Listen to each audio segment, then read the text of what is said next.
strings. Wanda Crocker, Jean Hewson, and Christina Smith are strings attached. And they are a part of the growing female music scene in this province, and they are my guests today. I'll be chatting with the group Strings Attached in a few moments, but first, two reels, Pistrulli and the Otter's Den.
That was Pistrulli and the Otter's Den by Strings Attached.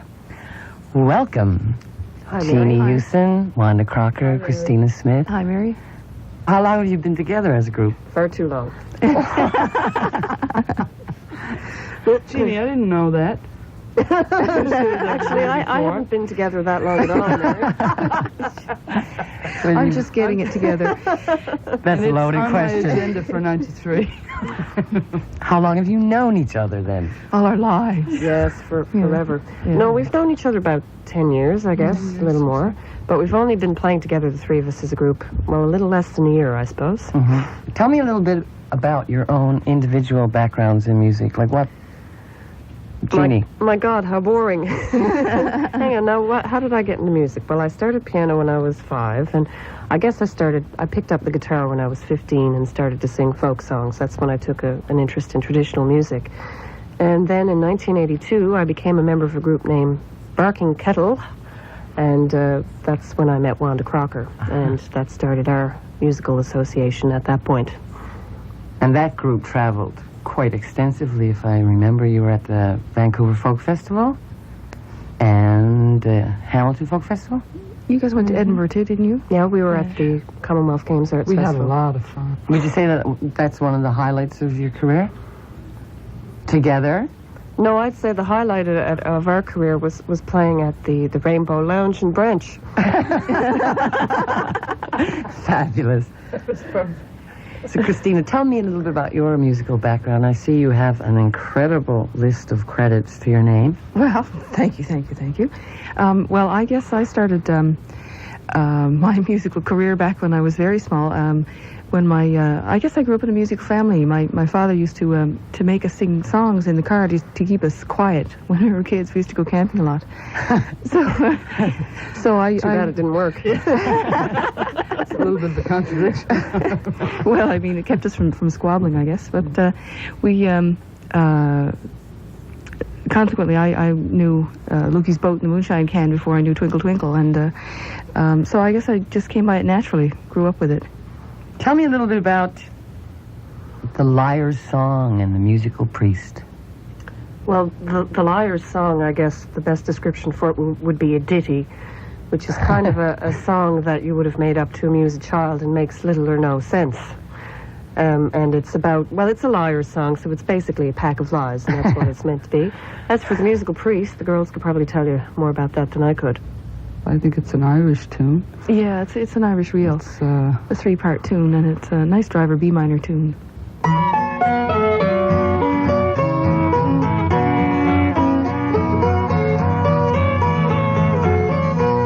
When I was a little baby, just able to walk alone, I went to seek my fortune, yes, I traveled all alone. I put my foot on the stern shore and left my hands undone. I traveled all over the balmy plain and never touched the ground. I followed to the low melody, wet for the little baby.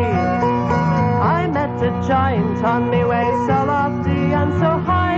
How earnestly he looked at me as I did pass him by. I challenged him to sing or dance, to wrestle or to run. I met him out of all of his sport, I kicked him when I was done. Whack followed to the low melody, whack for the little baby.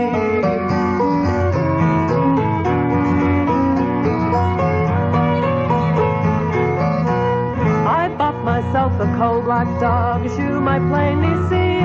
On Upper Island, Crocker, and drank 20 cups of tea. Its tail was 13 yards long, and its paws were 9 miles wide. And around the world in half a day, on my dog did ride. Oh, whack followed to the low melody, whack for the little baby.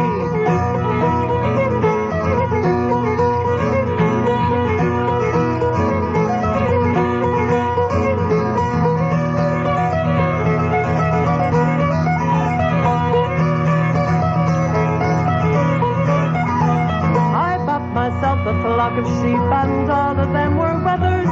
They sometimes brought me snow white wool, and more times brought me leather. Oh, was it not a handsome flock to bring such great increase? And every time the moon would change, they brought 6 lambs apiece. So, whack followed to the low melody, whack for the little baby.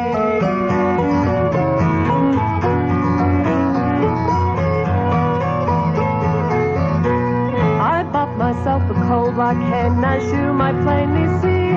I sat her on some mussel shells, she brought a mare to me. She brought to me a mare made by so lofty and so high.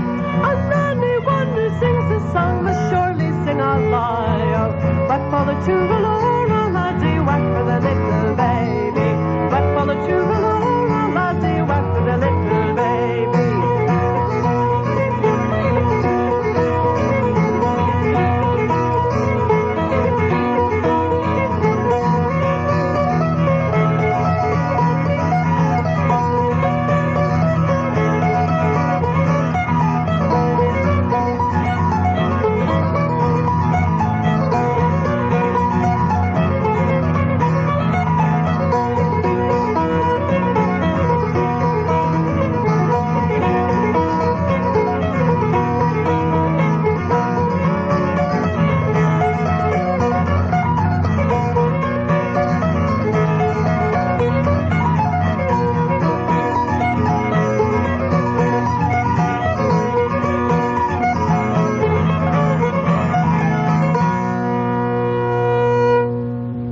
Strings Attached and the Lyre Song and the Musical Priest.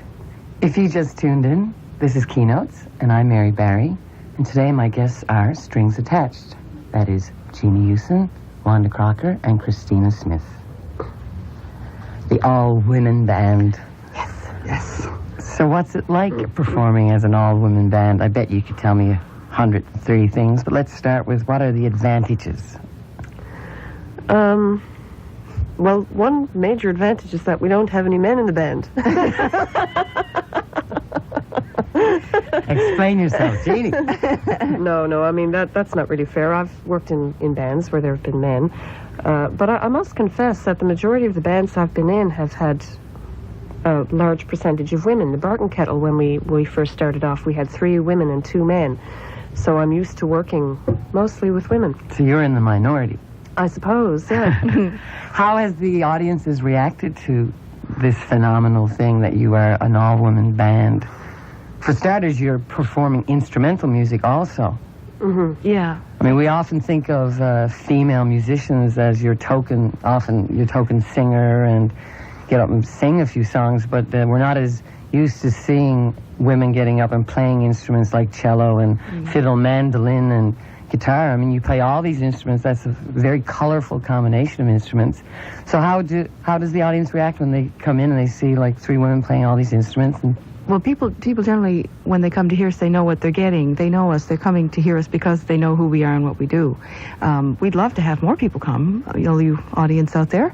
We do great stuff, but we generally don't have a lot of reaction of people coming in off the cuff and noticing, oh my goodness, here's 3 women instrumentalists. My goodness, isn't that unusual? okay. Yeah. So no reaction is a reaction. What are some of the disadvantages of being an all-woman band? Well, I think that one of the disadvantages is that the music industry, even the folk music or the Celtic music scene, you're largely outnumbered if you're a woman. Most of the people who are involved with the industry are men on all the different levels, in production, in performing, in distribution. Sometimes you tend to feel a little bit marginalized and not taken seriously. It seems like the male musicians are taken a lot more seriously by the male management in the business. So it's, I think, a lot harder for a woman to actually get on the scene. Several male groups sort of appear on the scene, and all of a sudden they're big and they're playing and they're invited here and there. And there's women on the scene, I mean yourself included, who've been on the scene for decades. And well, not I'm sorry, Marian, don't say that. I have a career in puppetry also. Yes, I know, but years. yes, but for a significant amount of time longer, and I consider that the women on the scene are just as good, if not better, than the men. But the opportunities just don't seem to be as prominent, let's say. Are women less pushy? That's That's what I was just going to say. I think that, it comes more natural to men to be aggressive and getting out there and getting the work. And I think, that people who hire musicians relate to that. And I think that for us, we've sometimes, we have to get out there and we have to play that game as well. And I don't think that comes as natural to women to be aggressive about We're going nice. out. We're nice women, Mary. I don't mean to slur male musicians. Well, at No, least and I don't think that's the point here, but I think that there's also a reality that I think that we have to work a little harder. But then there's another problem as well, in that the kind of music that we play, we are very versatile and we play lots of different music. We've picked a very wide selection to play on the show today. But mostly what we do is centered around Newfoundland music. And mostly what gets played in bars is not per se Newfoundland music, but Irish bar music. this is what my very next question was going to be. What is the difference, say, between your commercial Irish music that you're hearing in the bands and, say, the traditional music that you are creating and you are performing? Well, we tend to play music that comes from Newfoundland, that developed here, and or was composed here. And the Irish music that you hear in bars a lot is it's, I guess, a sort of second cousin to Newfoundland music. It's music that developed and grew up in Ireland at the same time we were developing our own music here. And it's certainly related to Newfoundland music, but it isn't Newfoundland music. And there is a perception, I think, that in a lot of people that this music is Newfoundland music. Let me recount a story. A few years ago, I was sitting in a bar in Finnegan, so that'll date it. Finnegan? Yes. Oh, my dear. I was listening to Figgy Duff, and I happened to sit down by a chap, and he seemed to be sort of enjoying the band, and I struck up a conversation with him. Turned out he was a Newfoundland culture teacher. You know, he taught the high school course, Newfoundland culture, in a high school. And I asked him what he thought of the music. He said, well, it's okay, I guess, but it's not Newfoundland music. And here was Figgy Duff playing all Newfoundland music, and I, of course, was taken a little aback and said, well, what is Newfoundland music then? And the answer I got from a Newfoundland culture teacher was, Makem and Clancy. What did he mean by that? Well, I guess he meant that he considered that Newfoundland music was Irish music. Okay. And there's a lot of that perception around, but... Do you agree with that? No, I don't. I think it's related, like, as I said before, it's probably it's like a second cousins.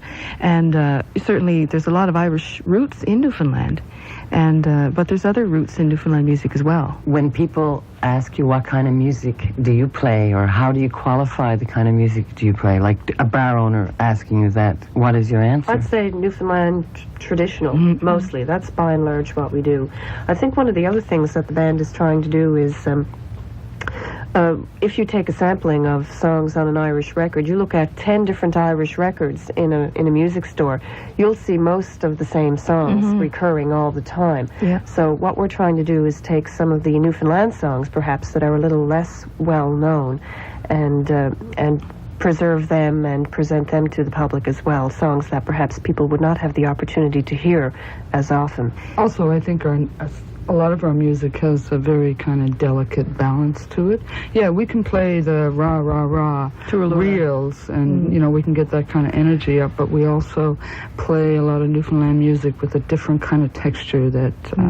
Subtlety, yes. Yeah. What's the story behind this incredible arrangement of Hank Williams' I'm So Lonesome, I Could Cry? I just happen to be a fan of Hank Williams, and I sat down one day with my guitar and worked out a chordal arrangement and brought it to the girls, and we worked on the arrangement together, and this is what came out.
Lonesome I Could Cry, sung by Jean Hewson, accompanied by Wanda Crocker on mandolin and Christina Smith on cello. Where does the name come from? Strings Attached. Well, We threw out a contest one evening when we were playing at Bridget's because we just couldn't seem to come up with a name. we were working on it for months. That would reflect both our individualities and our collective interests.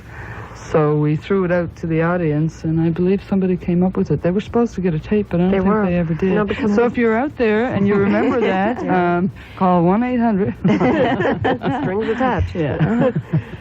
And what sources do you use for your repertoire of tunes? Well, for the songs, I use a number of different sources. There are a couple of older singers that I've gotten songs from, namely Gordon Willis and Tess Murphy. I've also used a number of books. There are a number of excellent collections of Newfoundland folk songs, which I've used as well. Recordings. And the famous jam. You've jammed with such greats as Rufus Skinsherd, Emile Benoit. Yeah, well, jams around here tend to be instrumental. There's no doubt about that. So I guess the girls have gotten a lot of tunes from the boys. And how did, meeting and playing with people like Rufus and Emile Benoit affect your life, affect your career? Well, it affected mine certainly because I really didn't play much fiddle until I met Emile. And I happened to get a summer job, a weekend job one time, collecting at the St. John's Folk Festival. And one of my people to collect was Emile Benoit. And the interview turned into a fiddle lesson. So he certainly affected my life in a big way. And I grew fairly close to him over the course of the 10 years or 12 years that I knew him. And what a colorful character. oh, absolutely. Amazing. And a wonderful composer. He wrote some absolutely beautiful melodies, a lot of which we play. So he's indeed a big source of our music, as is Rufus. And we play a certain amount of Irish tunes as well. With such a diverse blend of styles, I mean, Jeannie, you've done everything from classical to country. Wanda, you've played bluegrass and folk, and my dear Christina, I mean, I can't even start to imagine all the different styles of music you've played with. What makes it work so well? I think one of the things that makes it work so well is that no element is essentially dominant in our music. You know, we bring, technical expertise from classical training, and yet the feeling of having sat down and learned things by ear from other singers and fiddle players. So I like the fact that our sound is sort of a blend of different styles, and I think that's sort of the trend in music these days. You're seeing less, you don't have as many bands that you're able to label anymore. You can't say this is strictly a heavy metal or this is strictly a bluegrass because there's so much crossover. Mm-hmm. And I really think that's the new wave in music, and that's what I like about our sound. And you have something going for you, too, in the fact that you're combining a technical background with oral traditions and with, the feeling and the spirit of the music. Yeah, well, I think the wider the spread of musical types that you bring to your music enriches your music. And I really do think that it's an important aspect to musical growth is to keep investigating other styles and other types of music and bringing it into yourself and making it part of your own musical experience. That's what folk music really is. Uh-huh. And I think it certainly helps to have an intrinsic respect for the kind of music you're doing, and also to keep it alive and moving and developing and growing and using the influences on you to create what you do with the music. It keeps it from getting stuffy. Thank you very much for coming in today. Thank you, Mary. Thanks for having us. Jeannie, Wanda, and Christina. I'm Mary Barry, and the program is Keynotes. And my guests today were Strings Attached, with Jeannie Hewson on guitar and vocals, Wanda Crocker on mandolin and fiddle, and Christina Smith on cello and fiddle. Our production assistant was Elizabeth Lacey. Technical engineering by Tom Ronan. Keynotes was produced by Ingrid Fraser. And now a final medley from Strings Attached, Dennis Murphy's Polka Set.